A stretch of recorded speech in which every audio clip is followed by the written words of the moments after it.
eu entrei no Professor Global e vi o seguinte: quem quiser realmente assim, não tem muita experiência ou quer ver detalhes, quer ver abordagem para quebra espontânea da simetria e mecanismo de Higgs, né?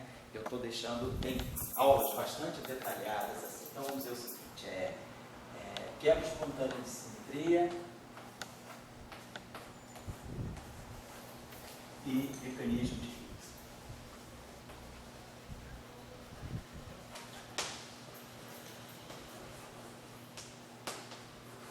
Quem quiser, tem as referências todas que eu já deixei, né, de artigos, de livro, mas quem quiser assistir pelas aulas, porque nas aulas eu tento abordar algumas coisas que são diferentes do livro, porque eu pude ter acesso a essas aulas com o próprio pessoal que criou a teoria. Então a gente, às vezes, umas aulas, uma aula com Salah, a gente aprende mais coisas do que às vezes está no livro, né?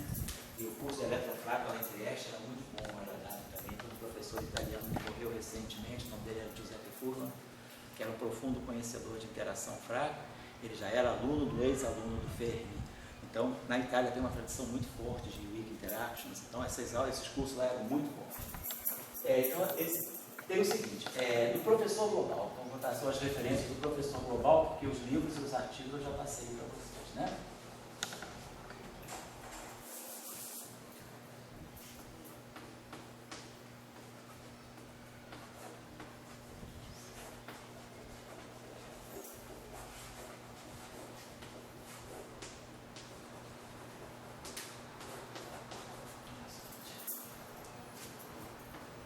É o curso de interações fundamentais, eletrofrágil, 2011. Esse foi o curso onde eu fiz a coisa mais terra-terra e mais detalhada, porque foi a primeira vez assim, que a gente colocou esse curso online. Então eu fiz questão de fazer. Então a gente aqui trabalha da aula 9.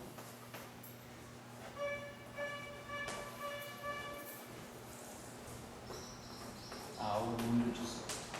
Então, basicamente 9 aulas assim. Depois teve o curso de também interações fundamentais da eletrofrágil.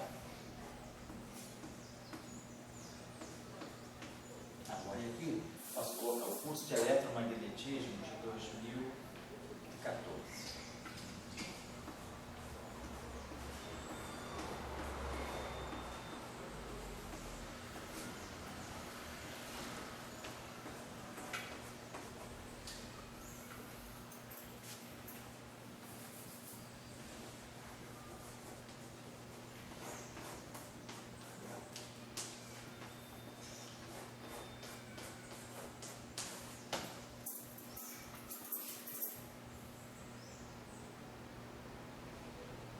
Depois,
essas aí são as diferenças fundamentais, tá? De curso, assim, de aula, né? Bom, então vamos lá. Então, foi Interações Fundamentais da Eletrofrágil 2011, Eletromagnetismo 2014 e também Interações Fundamentais da Eletrofrágil 2015. Bom, então nós estamos trabalhando a questão que nós tentamos assim, na aula passada, né, discutir sobre ponto de vista assim, um pouco mais de interpretação, né, de visualização do visual, não tanto fazer cálculo, fazer expansão, mas entender o mecanismo, né, da quebra espontânea da simetria. A gente fez um esforço para isso na aula passada, né, colocando a questão, o papel decisivo dos escalares, o que está em jogo quando a gente quebra a simetria espontaneamente por escalares e não por vetores ou espinores, e está em jogo a questão da invariância relativística, e depois também desempenha um papel fundamental a invariância translacional. Então, a invariância sobre translações, a invariância relativística, ou no caso não relativístico, a invariância rotacional, elas são fundamentais para o estabelecimento lá do papel dos escalares. Tem um curso que está no Professor Global, que eu não me lembro se é de 2013 ou 2014, que se chama Simetrias e Mecanismos de Quebra. Nesse curso a gente trabalha também na quebra dinâmica. Então tem um curso também do Professor Global, que é Simetrias e Mecanismos de Quebra.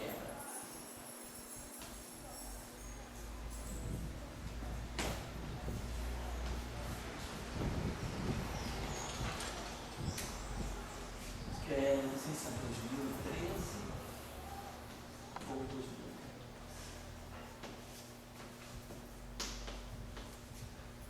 Está lá no Professor Global. Então lá também a gente faz uma discussão, só que estou chamando a atenção desse curso, porque não para olhar a parte de quebra espontânea, mas quem quiser fazer alguma contraposição entre a quebra espontânea e a quebra dinâmica, aqui nesse curso a gente discute um pouco a questão da quebra dinâmica da simetria, que é feita por férmions, mas não férmions tomando valores esperados no vácuo diferente de zero.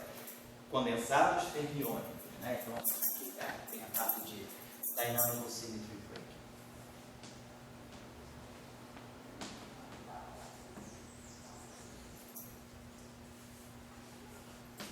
Se alguém quiser se aprofundar nesse assunto, por alguma razão, por exemplo, quem vai fazer fenomenologia das interações eletrofrágeis, quem for daqui para frente, pensando na física do LHC, um dos aspectos interessantes da possibilidade de medição do LHC é novas gerações de férmions. E a Dynamical Symmetry Break, ela acaba sendo importante se a gente quiser pensar se o bóson de Higgs, por exemplo, acontecer de ser composto. Então, a Dynamical Symmetry Break está ligada, por exemplo, né, a uma estrutura composta, quer dizer, um Higgs composto.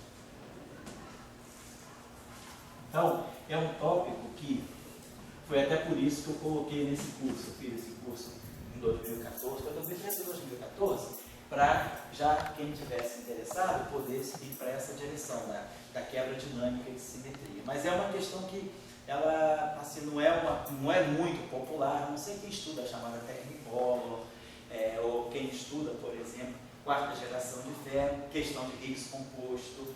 Então, esse Dynamical Symmetry Break, ele pode ser um tópico interessante se alguém quiser, por exemplo, se concentrar na discussão de um Higgs composto. Né? Esse Higgs mesmo, que foi medido, né? Esse Higgs de 2012, não se sabe, por exemplo, se ele é elementar ou composto. Não se tem ainda um experimento que ateste, né, que ele seja realmente uma partícula elementar. Como eu coloquei no meio de vocês de domingo, os acoplamentos de Yukawa não foram medidos, é uma questão importante, porque, tudo bem, mediu a massa, mediu o tempo de vida, mediu o decaimento, mas tem que medir também constantes de acoplamento. E a outra questão é, se ele é o Higgs do modelo padrão, ele não deve ser composto.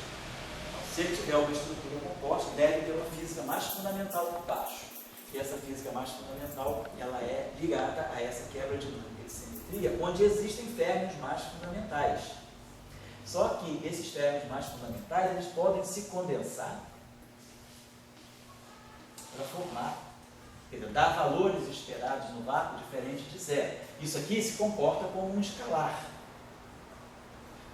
Então é como se o campo de Higgs, né, que é o escalar, que consegue ter esse valor, se condensa no vácuo, esse campo escalar, ele na verdade é um par de férmions, que é o que são chamados férmions mais fundamentais. Quem quiser aprofundar a leitura sobre quebra dinâmica de simetria, não aprender tudo, mas ter um material bem escrito, é o livro do Miransky, tem um livro que é chamado Dynamical Symmetry Break.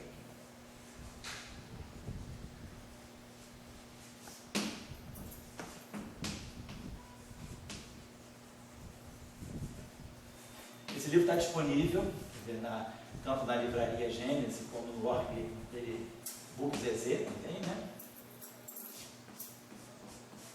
É um ótimo livro.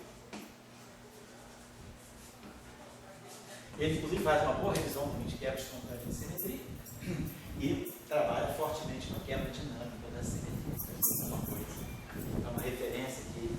Então, você disse que foi medido a massa, o tempo de vida? A massa, o tempo de decaimento, os decaimentos, né? Quer dizer, em Z0, fóton, Z0, e o spin. O spin e a paridade. Já estava certo. Em 2012, agora, a partir daí, mediram-se novos decaimentos. Tal mais, tal menos, dado mais, dado menos, né? Mas não mediu, não se chegou a mais nada. Não se mediram os acoplamentos de campo. Tá? Agora, você poderia, só para desenhar os gráficos, é possível agora? Posso fazer daqui a pouquinho, já o gráfico dá um decaimento do Higgs em 2 E0 e, por exemplo, em 2 lepton mais, lepton menos, ou W mais, W menos, certo? Então, isso aí é só uma questão de referência, de localização. Deixa eu chamar a atenção aqui. Na aula passada, então, estávamos trabalhando, vimos já acertamos bem o setor de Higgs e vimos que o nosso Higgs, no modelo padrão, é um Higgs, vamos dizer assim, dublete, é um Higgs não abeliano, não é um Higgs que é silete associado a 1, ele é associado a SO2, deixa eu só colocar uma coisa aí. O nosso campo de Higgs, só para lembrar aqui, né, ele tem essa estrutura aqui. A gente viu que por argumentação de carga elétrica, aqui deve estar com a componente carregada positivamente, e aqui a componente neutra, e ambos são campos escalares complexos, né? E o que, né, marca, né, a presença, a importância do Higgs é ele adquirir, né, um valor esperado no vácuo não trivial. Então a gente viu que isso aqui, né, esse valor esperado no vácuo, na verdade, tem duas componentes, então seria alguma coisa desse tipo. Ele vai ter um valor esperado no vácuo Φ+, na verdade, em princípio, as duas componentes, né, teriam valor esperado no vácuo. Aí é um dublete de SO2. Agora, vou só chamar a atenção para o seguinte fato. No primeiro, na componente superior, essa carga aqui é mais. Então, esse valor esperado no vácuo, se eu faço uma transformação, eu estou sempre chamando a atenção, nós ainda não introduzimos o eletromagnetismo, mas nós sabemos que o eletromagnetismo deve sair dessa formulação unificada. Então, a gente já está fazendo os desenvolvimentos pensando que a carga elétrica vai estar aí. Então, se esse objeto, nós já tínhamos visto que esse objeto aqui, na construção, né, do modelo, ele vai carregar a carga elétrica positiva. Então, se alguma coisa toma um valor esperado no vácuo, né, e esse objeto tem carga elétrica positiva, isso está me dizendo que esse valor esperado no vácuo é carregado positivamente. Então, isso significa que esse vácuo aqui é carregado. Quer dizer, na verdade, quando a gente tem isso aqui, esse objeto aqui é o campo, e o valor esperado no vácuo desse campo é uma constante. Nós já vimos que tem que ser uma constante por causa da invariância translacional do espaço-tempo. Então, esse resultado aqui é uma constante. Esse campo é um escalar, então esse campo tem spin zero, mas esse campo tem carga mais. Se esse campo tem carga mais, isso está me significando que se eu fizer uma transformação eletromagnética, o que é a transformação? Quando a gente tem um eletromagnetismo, uma transformação eletromagnética, é uma transformação de fase, né? Quer dizer, é uma transformação desse tipo assim, Φ+, linha, fica exponencial, e aqui o parâmetro, aqui o valor da carga, e aqui o campo, né? Nesse caso, a carga é mais 1. Então, essa fase aqui seria elevado a Iα aqui. Então, esse campo aqui tem Então, se nós fizermos, né, fizermos uma transformação de gauge, isso aqui está demonstrando, se esse cara aqui é carregado e o vácuo é neutro, esse vácuo aqui é neutro, todo estado neutro é ortogonal a um estado carregado, né, pela conservação da carga. Se esse estado aqui é neutro, aí quando esse objeto aqui atua no vácuo, ele vai ganhar essa transformação de fase. Então significa que esse objeto aqui, isso aqui é um campo. O campo atuando no vácuo vai estar me dando aqui um estado, não sei se vai me dar um ket carregado positivamente. E aí, o ket carregado positivamente é ortogonal ao neutro por conservação da carga elétrica. Então, se nós temos conservação da carga elétrica, se nós temos que a simetria eletromagnética não é violada, esse valor esperado no vácuo aqui tem que ser identicamente zero. Porque, senão, estaria indicando a existência de um estado com a mesma energia que o vácuo, porque quando, né, nós atuamos isso aqui, se eu estou falando de uma teoria que tem invariância sobre transformações de carga, que se conserva a carga eletromagnética, a gente sabe que o newtoniano tem que ser invariante de fase eletromagnética. Não estou falando de S2 ou 1, não, estou falando de eletromagnetismo. Então, esse campo aqui tem carga a mais, quando ele atuar no vácuo, ele vai me produzir um estado de uma... Esse aqui é um operador de campo. O operador de campo atuando no estado de vácuo, me dá o estado de uma partícula, vai me dar o estado de uma partícula com carga a mais. Então, significa que eu tenho um outro vácuo, quer dizer, um outro estado com a mesma energia, só que carregado positivamente. Mas o elemento de matriz entre o vácuo e um estado de carga positiva é identicamente zero por conservação da carga elétrica. Então, esse valor esperado no vácuo tem que ser igual a zero. Então, eu já sei que quando eu for pegar o valor esperado no vácuo desse Higgs, essa parte superior é zero. Mas a parte inferior é neutro, ele é eletromagneticamente neutro.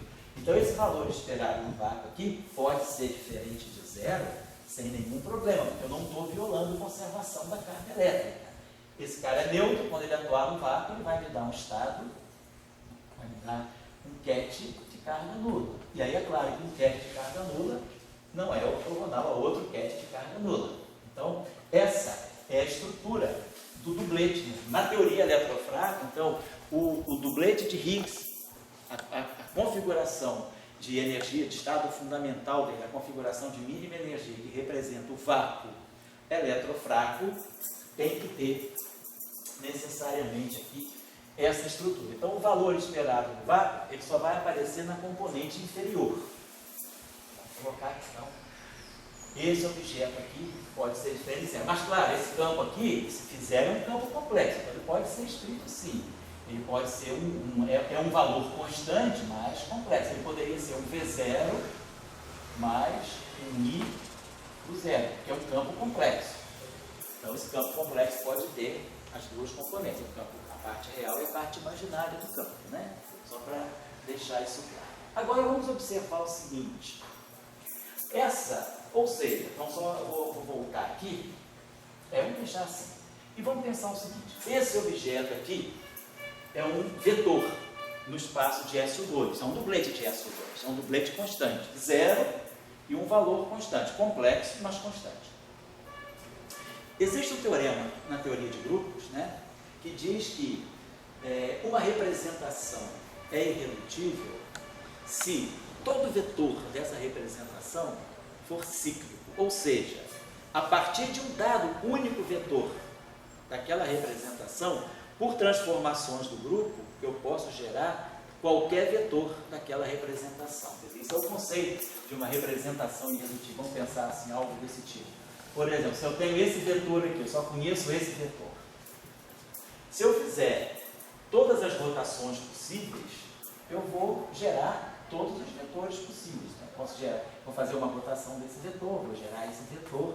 Depois, claro, eu posso combinar linearmente esses dois vetores, ganhar esse vetor. Então, a partir de um único vetor, a gente pode gerar todos os vetores do plano por transformações sucessivas de rotação. E aí a gente vê que o plano é uma representação do grupo de rotação. Uma outra ideia de uma representação irredutível, por exemplo, vamos pegar um tensor simétrico de rank 2. Um tensor simétrico de rank 2, HIJ. Então, nós sabemos que podemos pegar esse tensor e decompor esse tensor numa parte simétrica de traço nulo mais o traço dele.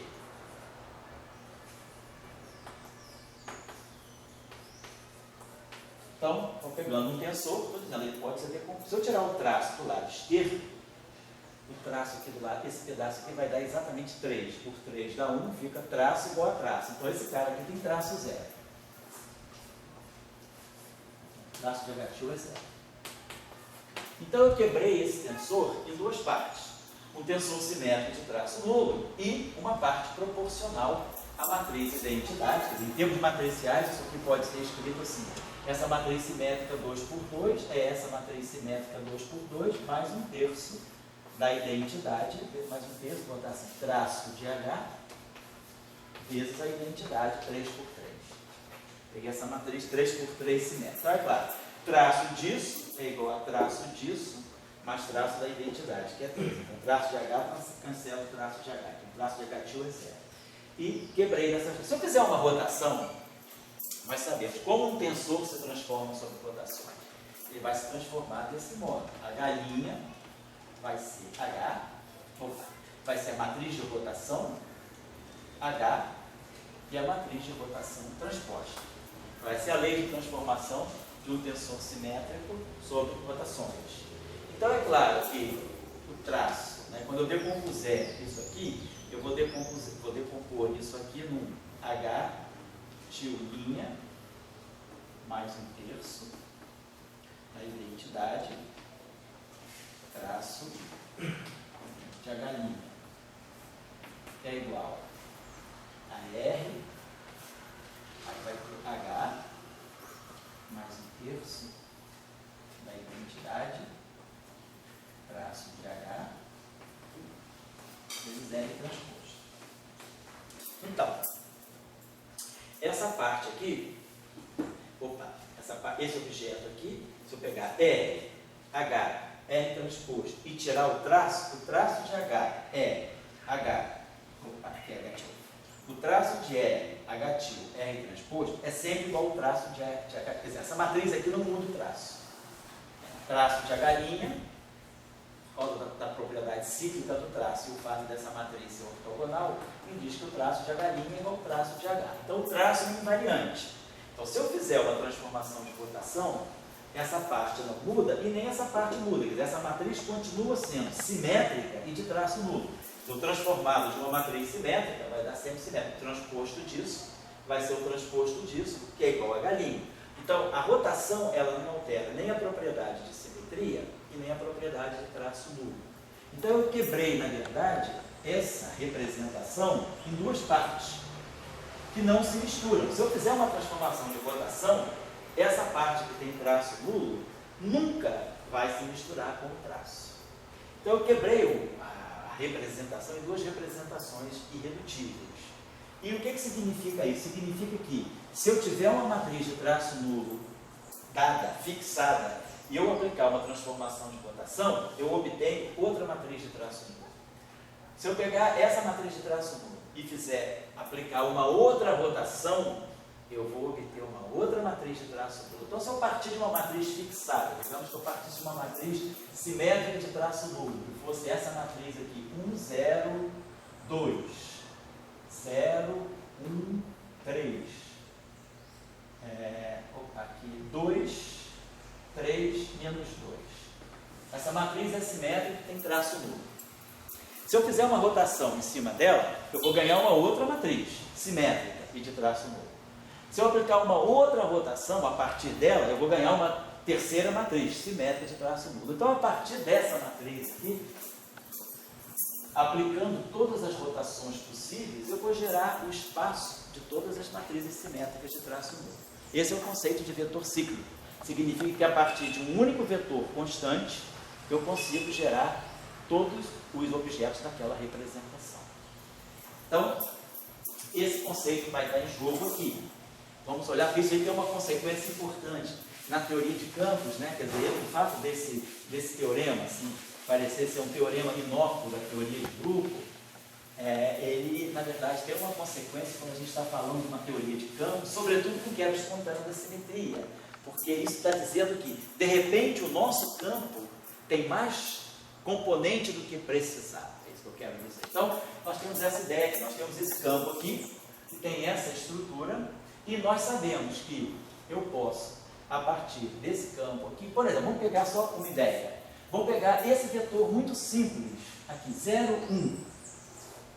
Esse vetor, na verdade, aqui, ele está sendo escrito dessa forma. Posso escrever isso aqui da seguinte maneira. Isso aqui é V0, 0, 1, mais o 0, 0i. Ou então eu posso escrever assim, né? Tá bom, isso é melhor. V0 mais i, o 0, 0, 1. Então, na verdade, esse valor esperado no vácuo do Higgs, ele a menos dessa constante aqui, que é o valor esperado no vácuo da componente φ0, ele é esse vetor, 0, 1, que é um vetor típico da representação bidimensional. Eu posso pegar esse vetor, é um vetor complexo, né? Nesse caso, o componente dele é real. Mas vamos ver o seguinte, vamos fazer uma transformação SU2 em cima dele. 0, 1, transformado SU2. Isso aqui vai dar para a gente exponencial. Como é que é a típica transformação de SU2? Exponencial de I, ômega A, sigma A sobre 2, atuando em 0. Vamos fazer uma transformação aí infinitesimal. Vamos explicar, pegar esse campo aqui, expandir em primeira ordem em ômega, para ver o que acontece na álgebra, né? Então isso aqui vai ser a identidade, o primeiro termo é a identidade, então vai dar 0, 1. E o segundo termo vai ser mais i sobre 2, vou colocar aqui mais o meio, aqui vamos ter i,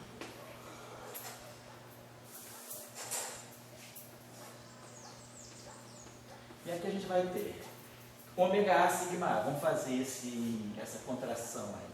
Então isso aqui vai ficar ômega 3 menos ômega 3. Aqui vai ficar ômega 1, aqui vai ficar ômega 1, e aqui vai ficar menos i ômega 2, e aqui vai ficar mais ômega 2. E isso aqui atuando em 0. Então, fazendo uma transformação infinitesimal de SU2, a gente vai obter a seguinte coisa. 0, 1, mais. Aqui eu vou botar, vai dar o quê? Esse vetor assim. Vai ficar, esse ômega 3 vai dar 0, vai ficar ômega 1 menos i ômega 2, aí vai ter um i aqui. Então vai ficar i ômega 1 mais ômega 2 sobre 2, vai ficar i ômega 1, vai ficar i ômega 1 mais ômega 2 sobre 2, é o que vai sair daqui. E depois, essa transformação aqui vai dar menos i ômega 3 sobre 2.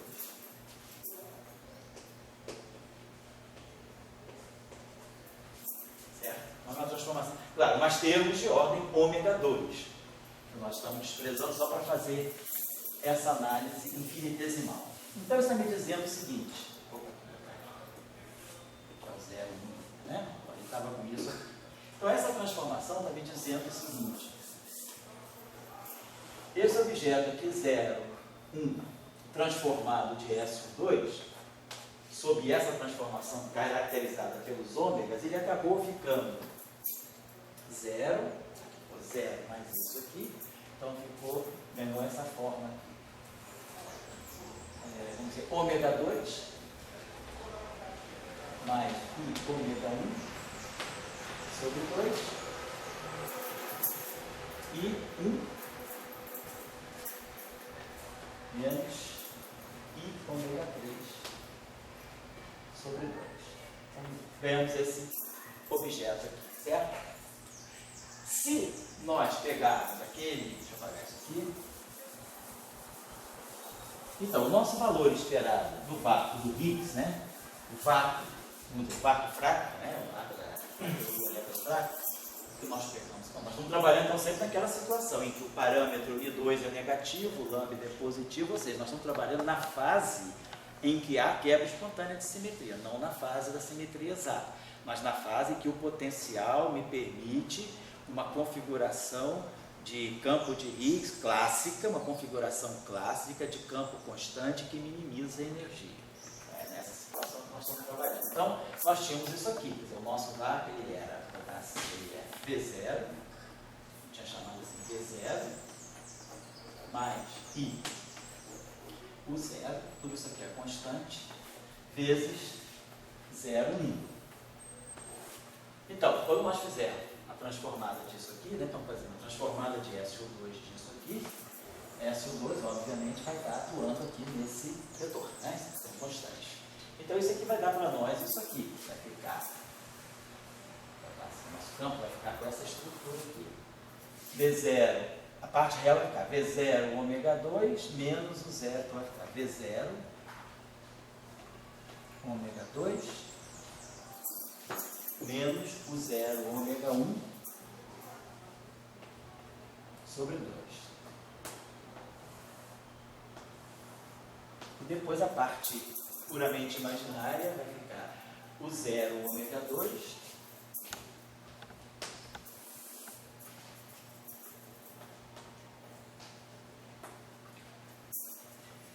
mais IV0 ômega mais V0 ômega 1 sobre 2 também.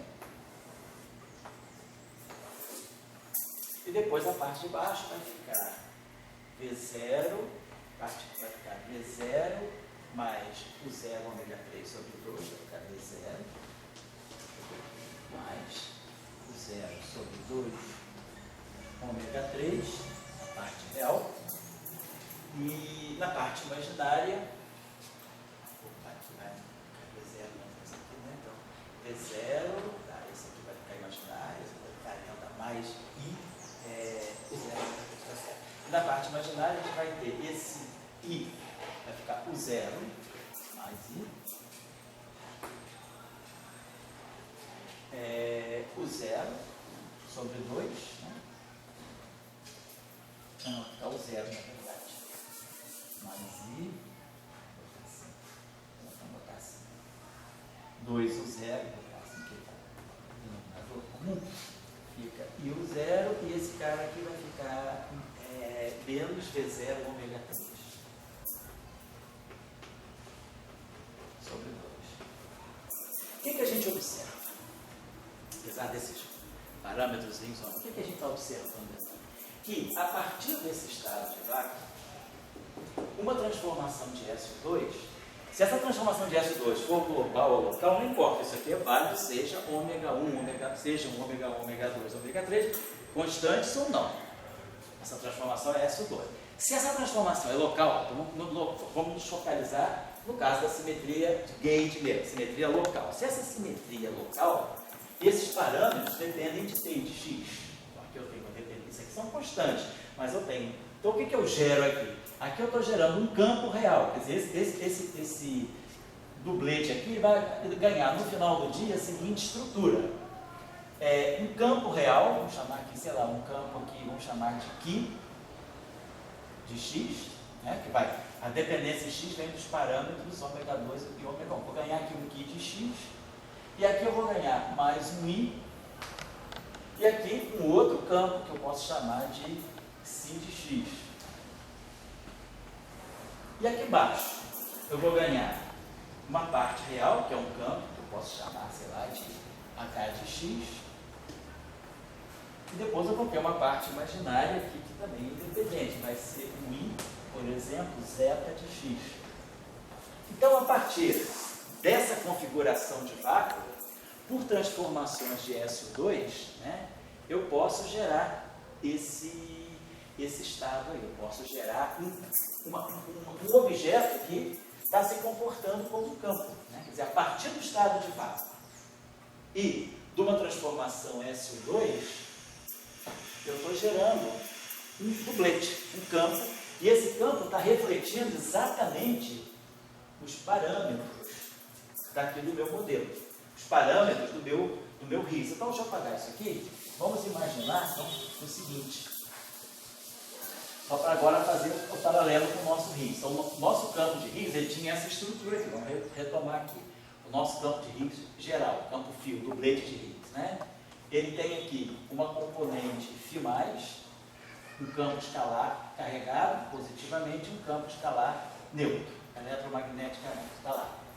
Agora, o que a gente está observando é o seguinte, eu posso sempre atingir essa estrutura aqui se eu partir disso aqui, ó, uma transformação de SO2. Eu vou ter aqui exponencial de I, vou botar aqui ômega de X, claro, de TX, né, parâmetros locais, sigma sobre 2, atuando nesse objeto aqui, 0, 1.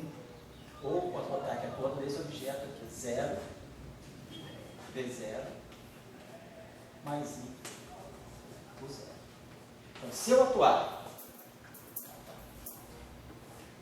atuar com essa transformação tipo SO2 nesse estado aqui, eu posso gerar exatamente essa estrutura, onde quem é φ+?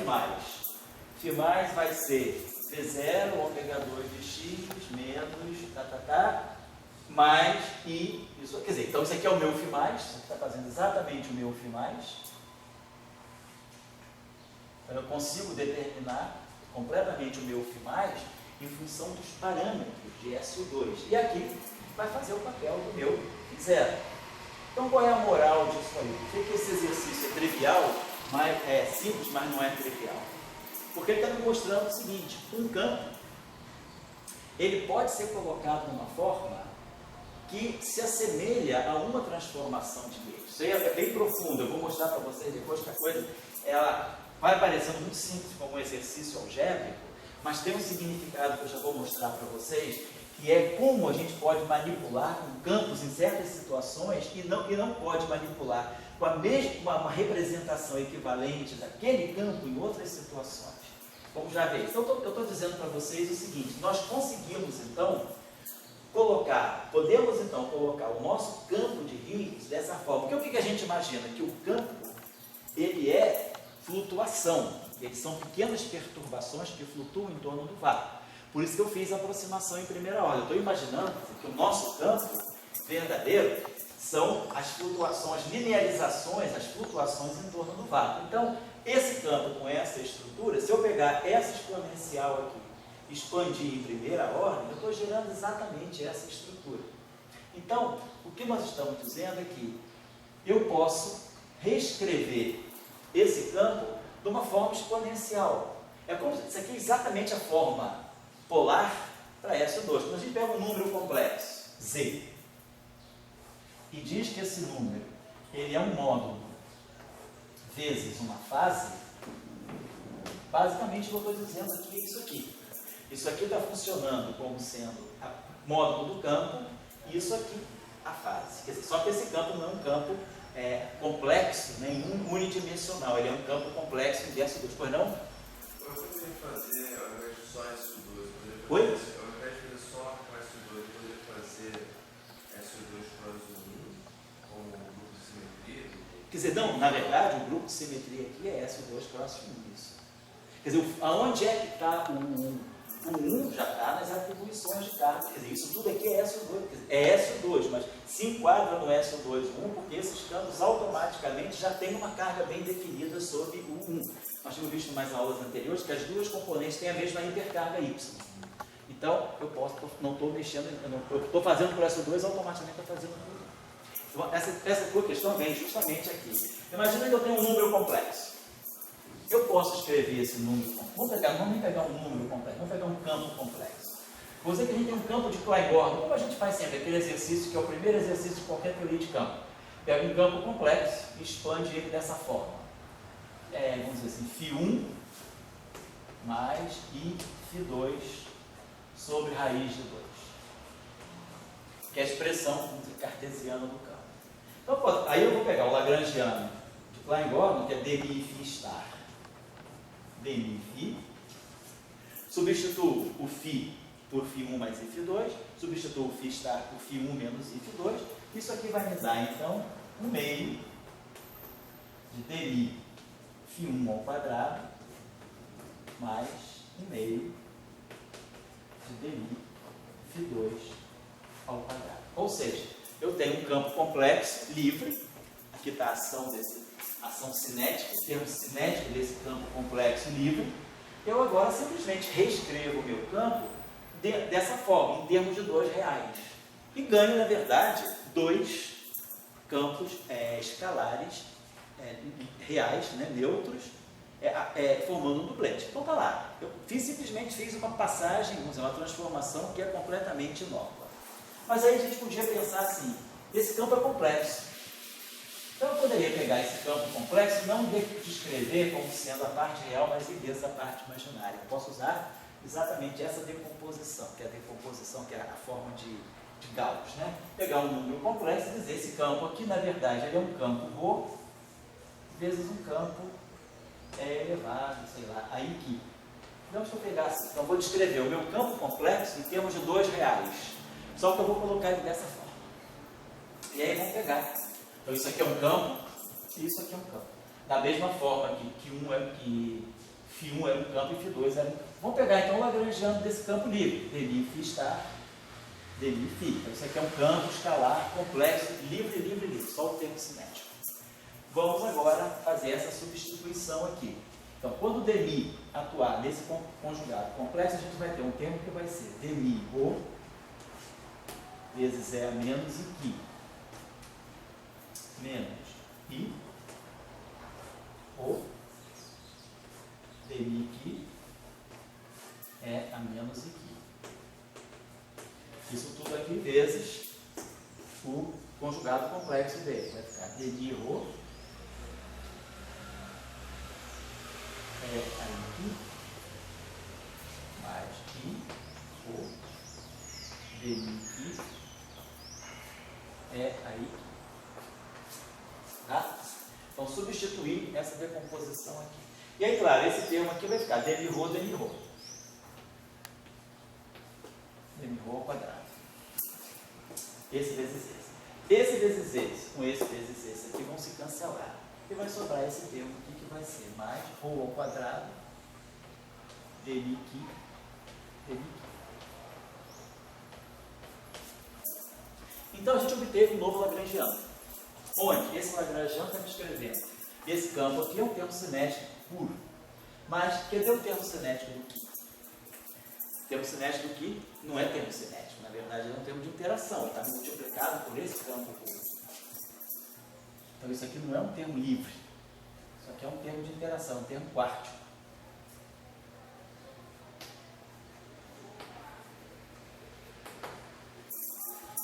Então, tem alguma coisa de estranho nessa decomposição. Eu perco a descrição, deveriam ser 2 campos livres, como aconteceu. Φ e φ' são livres, φ1 e φ2 eram livres, mas agora, quando eu faço essa mesma decomposição, eu ganho um termo estranho que me bloqueia a existência, né, de um campo livre, de um termo livre para o quê? Qual é o momento canônico associado ao ρ? É ρ ponto. Mas qual é o momento canônico associado ao que? É ρ2 e ponto. Então, eu misturei graus de liberdade. Eu tenho um problema nessa decomposição. Então, eu não posso escrever esse campo dessa maneira. Agora, vou apagar isso aqui. Vamos imaginar que, ao invés de ser isso, imaginar que eu escrevesse esse campo dessa maneira. Φ igual a ρ, mais uma constante ρ0, é aí aqui. Então, se eu fizer a mesma coisa agora, é só substituir aqui. Eu vou ter, claro, dmi ρ. Se eu alterei o ρ por uma constante, a derivada dele não muda. Então, esse termo aqui continua. Então, vamos dizer que eu escrevesse assim, meu φ vai ser dessa forma. Então, esse termo aqui, ele continua sendo dmi ρ ao quadrado. Por quê? Porque quando eu for tirar a derivada disso aqui, vai continuar sendo derivada do ρ. E aí, quando eu colocar esse termo aqui, aqui eu vou ter um ρ mais essa constante ρ0 ao quadrado vezes dmi aqui, dmi aqui. Só que agora, esse termo aqui, quando a gente abre esse quadrado aqui, eu vou produzir esse termo aqui, ρ0 ao quadrado, que é uma constante, dmi aqui, dNq. Mais os demais termos dessa expansão. Só elevar aquilo ao quadrado.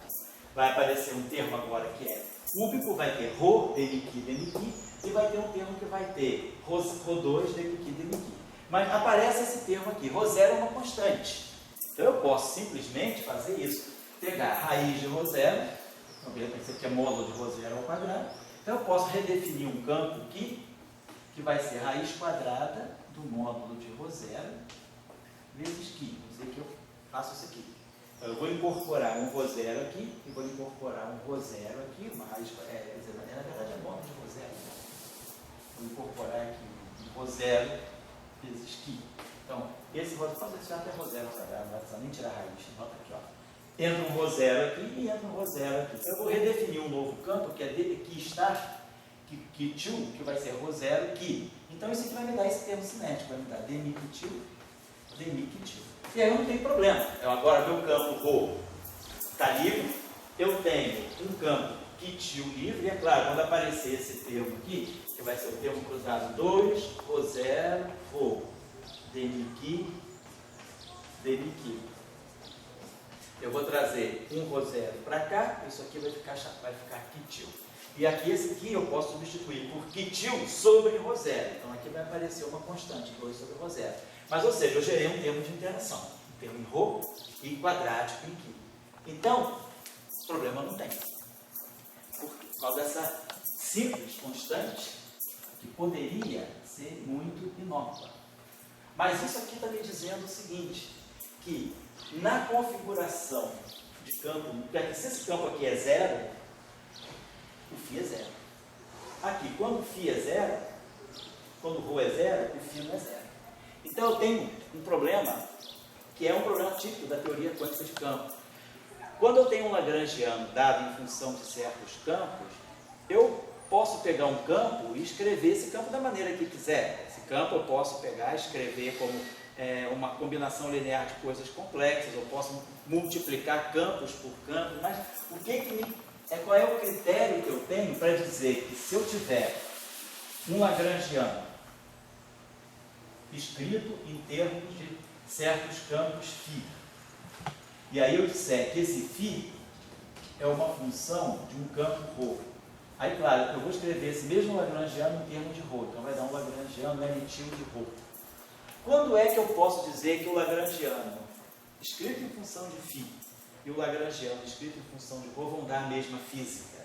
Será que mudando a parametrização do meu campo, eu posso estar alterando a física do problema?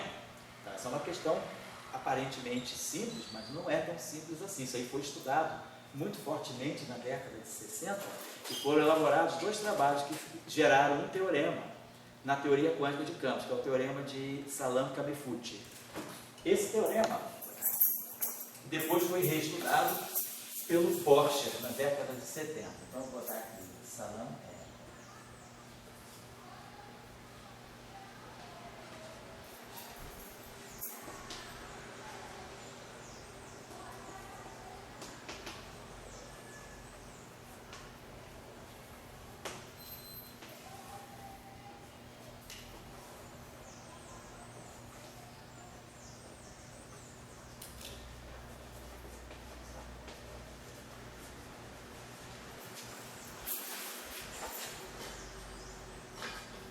Teorema de Porcher. Esse teorema me diz o seguinte, que dado um lagrangiano escrito em termos de campos φ, se esse campo φ pode ser escrito como uma função de um certo campo ρ, então eu posso substituir o φ pela dependência dele ρ, e eu vou ganhar um outro lagrangiano em forma funcional diferente, mas função de ρ. E a pergunta é, qual é o critério que me garante que, se eu escrever o lagrangiano em termos de φ e o lagrangiano em termos de ρ, eu vou ter a mesma física? Então, esse teorema aqui estabelece que um dos critérios importantes para que isso aconteça é que o jacobiano dessa transformação, a matriz jacobiana da transformação, quer dizer que a transformação não seja singular. Ou seja, esse jacobiano tenha determinante diferente de zero, né? O determinante do jacobiano é diferente de zero, ou seja, a transformação não tem singularidade. Então, isso pode me garantir que as duas maneiras de expressar o campo conduzem à mesma física. Então, nesse caso que nós estávamos trabalhando, se a gente pegar o campo φ, né? Quer dizer, a gente tem um campo φ, que é ρ, é a aqui. E tem o campo φ', que é ρ, é a menos aqui. Então, se a gente pegar o jacobiano, a matriz, nesse caso é um problema 2 por 2. Então, o jacobiano dessa transformação é dφ, dρ, dφ, dqui. dφ', dρ, dφ', dqui. Se a gente olhar para essa transformação, que a derivada de φ em relação a ρ é exponencial de qi. A derivada de φ em relação a qi é i, ρ, é a iqi. Depois, a derivada do φ' em relação a ρ é e a menos iqi.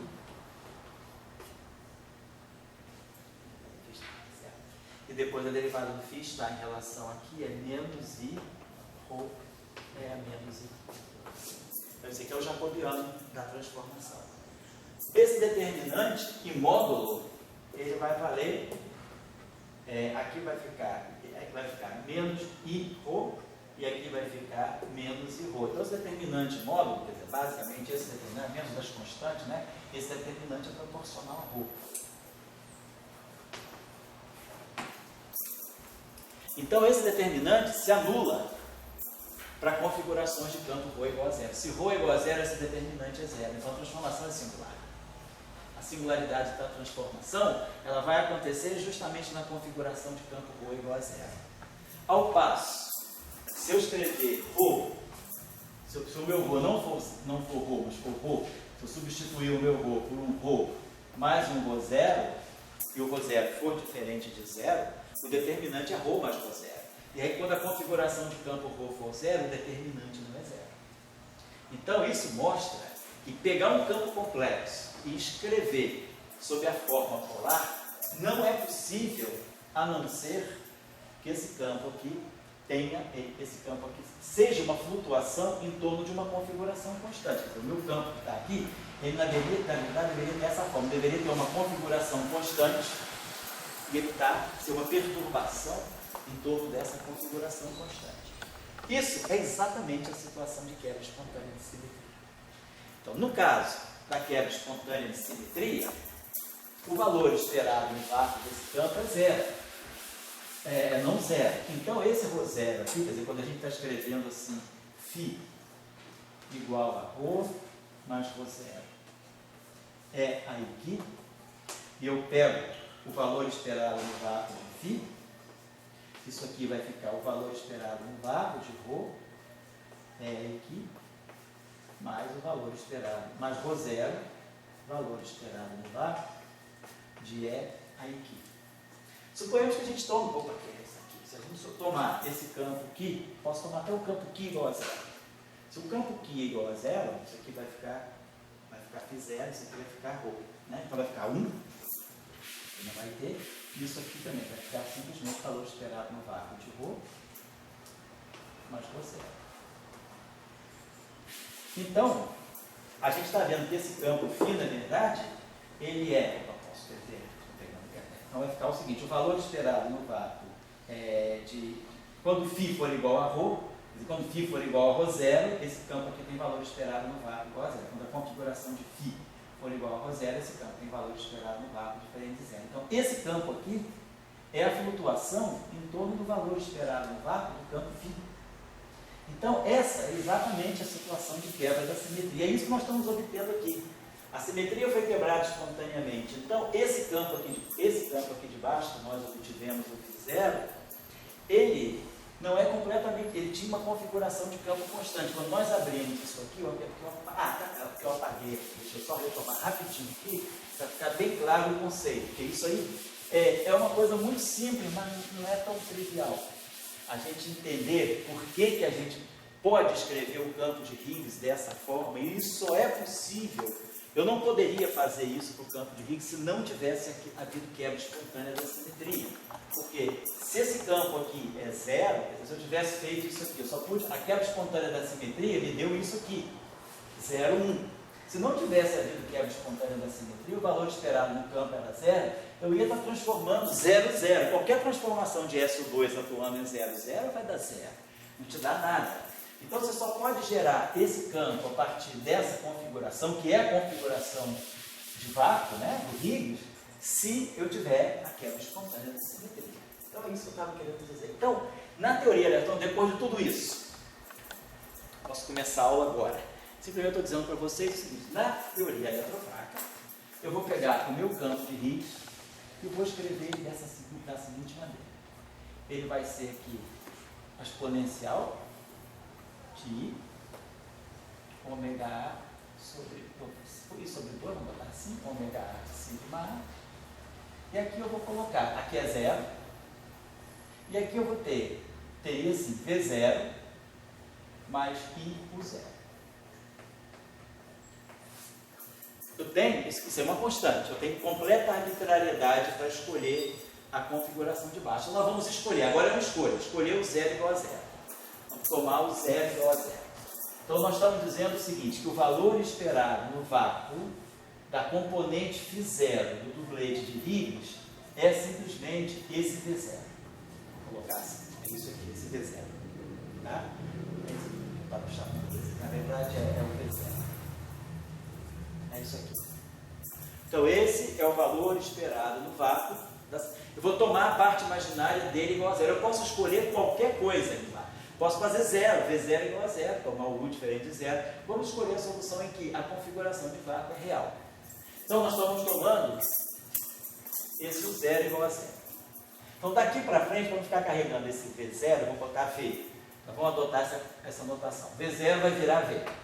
Então isso aqui, na verdade, é o valor esperado no vácuo da componente inferior do campo de Higgs. É a configuração que nós estamos escolhendo para descrever o ground state, o estado de mínima, a configuração de campo de mínima energia do modelo padrão.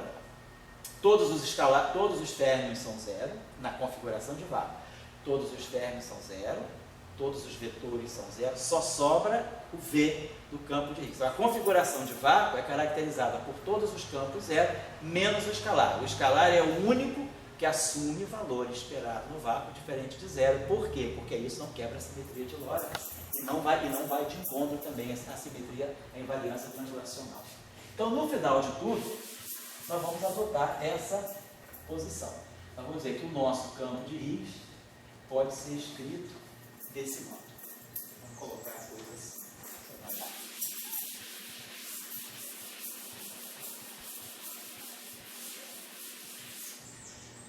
Então, isso aqui é só para justificar, né? Então, vamos dizer assim. Esta, então, em vista da quebra espontânea de simetria, podemos, sem qualquer inconsistência,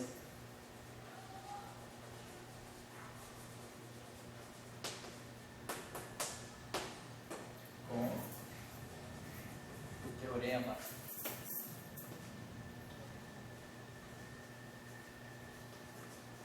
de Salam, Camefut, Borcher, adotar a forma acima para o dublete de Higgs.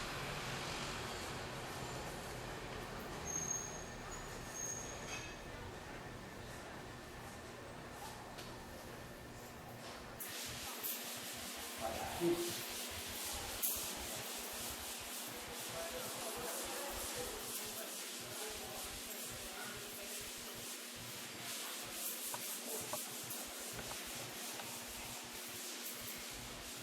Certo? Então, só para acertar aqui com vocês, então, vamos fazer, então só para, deixa eu botar aqui, acho que vai ser mais interessante se eu fizer o seguinte, vamos escrever, então vamos dizer que o nosso campo de Higgs, né, que é esse φ, ele fosse, vamos dizer que ele fosse um Ki, vamos botar assim,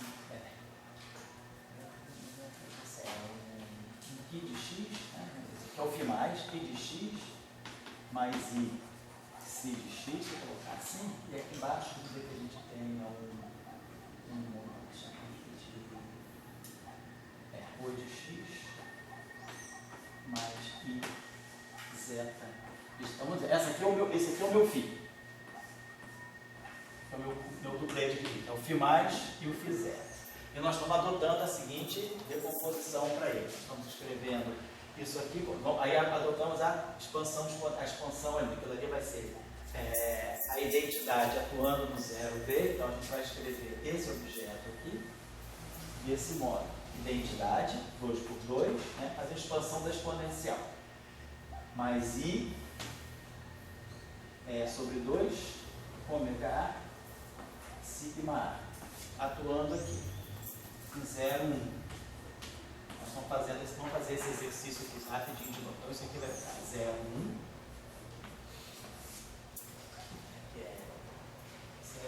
botar, na verdade aqui é 0V, perdão. 0V.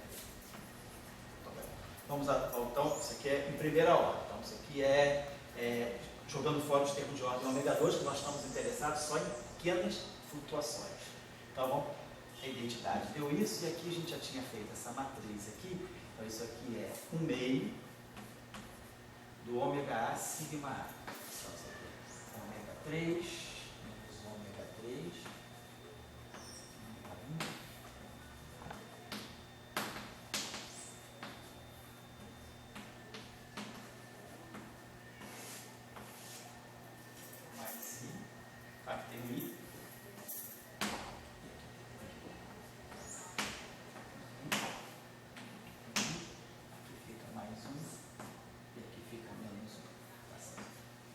Então, isso aqui atuando em 0V. Então, a gente vai ter no final a seguinte estrutura. Vai ficar 0 mais isso aqui, V sobre 2, ômega 2, mais I sobre 2, V, ômega 1. Esse pedacinho aqui, né? Esse aqui dá 0, e esse aqui dá IV ômega 1, esse aqui dá V ômega 2. E tudo isso tem um fator meio. E depois o termo de baixo, esse aqui também vai dar 0, e esse aqui então vai ficar V menos IV, I sobre 2, I sobre 2, V ômega 3. Vou colocar assim. Então eu posso vamos deixar assim. Então isso aqui, quem está fazendo o papel do meu Ki, é V sobre 2, ômega 2.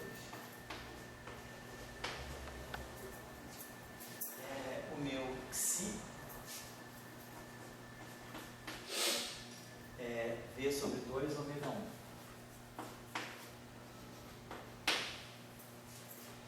Depois aqui eu tenho o meu Rho. Tá. Nosso Rho aqui, eu vou aqui, tá? Esse calculinho aqui tá certo, né?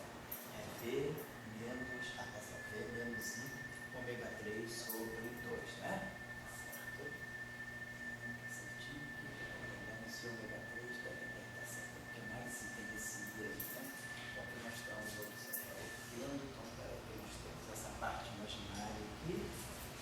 Esse aqui dá 0, esse aqui vai dar puramente imaginário, tá certo? Então, V menos, então meu Rho é a parte real, meu Rho está dando V, tá certo, então tá. E meu zeta está dando menos V sobre 2 ômega 3. Vamos fazer o seguinte aqui. Observe que para nós gerarmos esse Rho, eu preciso aqui a parte real, estaria gerando um gol constante. Então vamos fazer o seguinte, vamos dizer que aqui, vamos fazer a seguinte parametrização, perdão, vamos dizer que aqui, claro, isso aqui é a configuração de vácuo. Eu vou ter um campo aqui que eu vou chamar de H, que é justamente para indicar o mix, né? Que vai ser campo. Então eu vou dizer, eu vou parametrizar esse campo aqui, porque até, aliás, a gente tem que pensar aqui uma coisa. Por que esse campo é necessário? O resultado está nos indicando. Esse campo φ é um dublete de campos complexos, então ele tem 4 coordenadas reais aqui dentro. Quando eu passei para essa parametrização, aqui eu ganhei 3 parâmetros reais. Está faltando um quarto, que eu coloco aqui. Então, os 4 graus de liberdade acumulados nesse campo, né, que são descritos pela parte real e imaginária de φ+, parte real e imaginária de φ0, eu desloquei para os 3 parâmetros de SO2 mais esse H que está aqui. Então, vamos colocar aqui V mais H, perdão. Aqui tem V mais H. Aqui tem V mais H. E aqui tem V mais H. Então, isso aqui vai só, isso aqui vai dar 0, então nós vamos ter aqui o termo, vai ficar I ômega 1 V, aqui, ômega 2 V. Aí depois nós vamos ter termos que vão ser V1, ômega 1, perdão, vezes H. E ômega 2 vezes H. Esses termos, se isso aqui já é uma flutuação em torno do vácuo, e eu estou tomando parâmetros infinitesimais, então eu vou desprezar os termos que sejam quadráticos nesse campo. Então, nós estamos fazendo essa parametrização aqui. Então, desse ponto de vista aqui, quando eu multiplicar isso aqui por H, eu vou botar aqui, mas está gerando termos aqui que são de ordem ômega H, ômega H, que já são segunda ordem, infinitesimal. Então, esses termos aqui eu estou abandonando. Então, vai dar isso. Agora, esse termo aqui, ele sobrevive quando nós pegarmos esse produto aqui. Porque aí eu vou produzir um menos I ômega 3V, que está aqui, mas aqui eu vou produzir menos I ômega 3V, que está aqui. Esse cara é vezes esse. Menos I ômega 3V, menos I ômega 3... e aqui eu tenho V mais H, perdão. Então tá isso aqui. Então eu tenho V mais H, esse V mais H aqui, mais isso aqui. Aqui eu acho que eu até esqueci de colocar, não, aqui não, que aqui é a parte de cima, é 0 mais isso aqui. Aqui embaixo eu tinha que colocar V mais H, mais essa matriz atuando aqui. Então vem o V mais H, e depois o resultado disso aqui, que é menos I V ômega 3, e o termo que é quadrático, que eu estou desprezando. Então, deixa eu apagar isso aqui. Então, colocar o nosso ρ, então, ele fica V mais H. Então, isso aqui está me dizendo o seguinte: o parâmetro ômega 1 de SO2, ele pode estar descrevendo esse campo 2π sobre V, que é esse campo aqui. O parâmetro ômega 2, ele vai ser 2π sobre V. E o parâmetro ômega 3 vai ser menos 2 zeta, menos 2 zeta sobre V. Então, o que nós estamos observando é o seguinte: eu posso, na verdade, claro, 2 vezes um campo dá um campo. Então, eu posso, na verdade, eu posso absorver esse parâmetro 2 nesses campos aqui, eu não tenho nenhum problema, eu posso redefinir tudo, que é multiplicar campo por uma constante, não é problema. O que a gente está dizendo aqui, a gente pode, então, sempre escrever esse objeto aqui como sendo aqui, vamos botar assim, então, na verdade, vou transformar para cá, aqui, vamos chamar esses campos aqui de campos, vou chamar assim, para não fazer confusão, a gente pode associar esses parâmetros a esses campos aqui, né?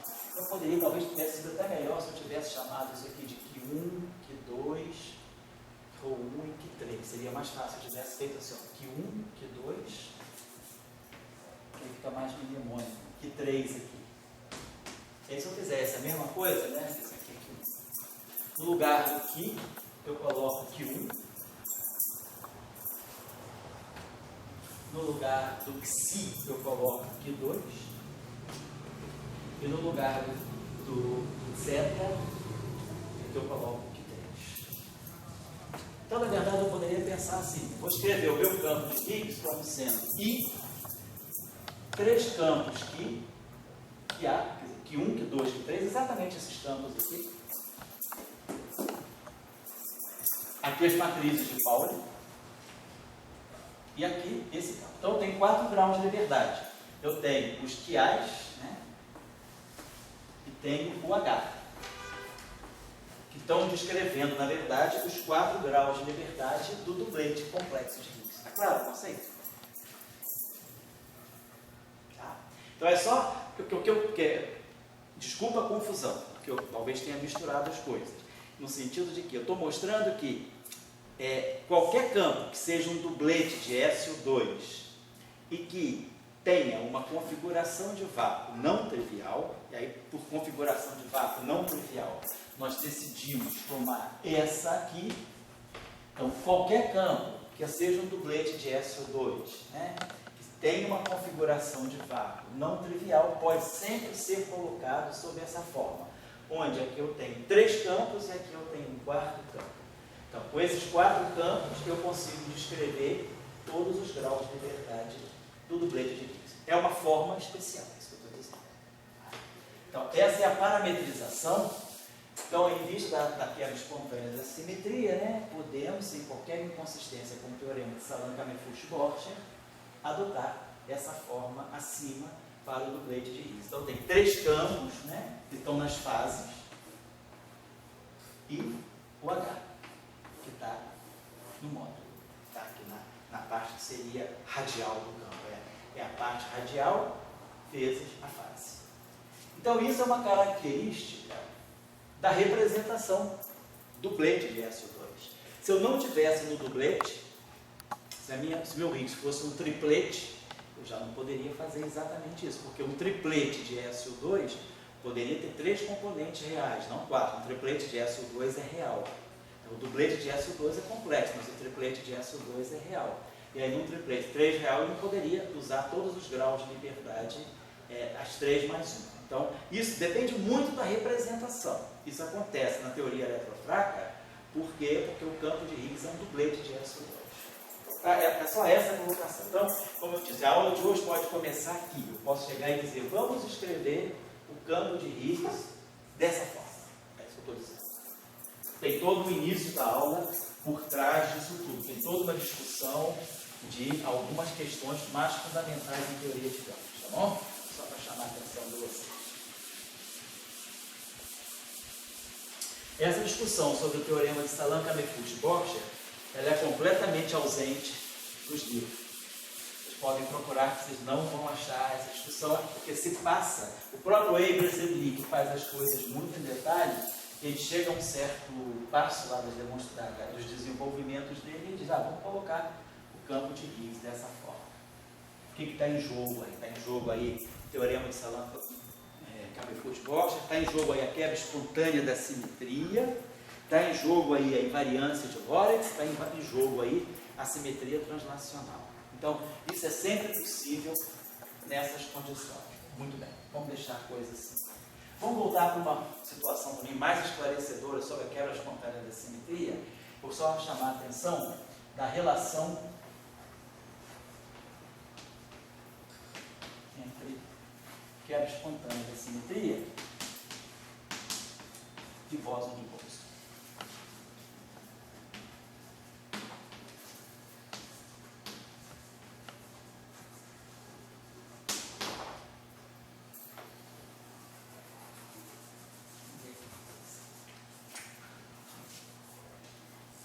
Vamos pensar então, pegar uma situação mais simples, não precisa pegar o caso SO2. Vamos pegar essa situação, depois a gente pega o caso SO2. Vamos pegar o caso do modelo puramente único. Isso aqui é um toy model, tá? Então, o modelo 1, com quebra espontânea da simetria. Então, eu tenho um campo escalar com esse potencial de Higgs. O potencial de Higgs seria, vamos dizer assim, I2, I star φ, mais lambda sobre 4. Está aqui ao quadrado. Então, o meu campo é simplesmente um campo complexo, em termos de dublete, tem um modelo muito tranquilo. E estamos na situação de fase de simetria quebrada, que é o Mi2, né, parâmetro de massa portanto, tem dimensão de massa ao quadrado negativo e o parâmetro de acoplamento positivo. Então, nessa situação, nós temos que equos contrários da simetria e temos que o valor esperado no VAR do nosso campo escalar é raiz quadrada de menos 2 mi ao quadrado sobre o VAR. Fica com 4 ligado aqui, vai ficar o valor de 2.200, 2.200 sobre 2 aqui. Então, o nosso campo aqui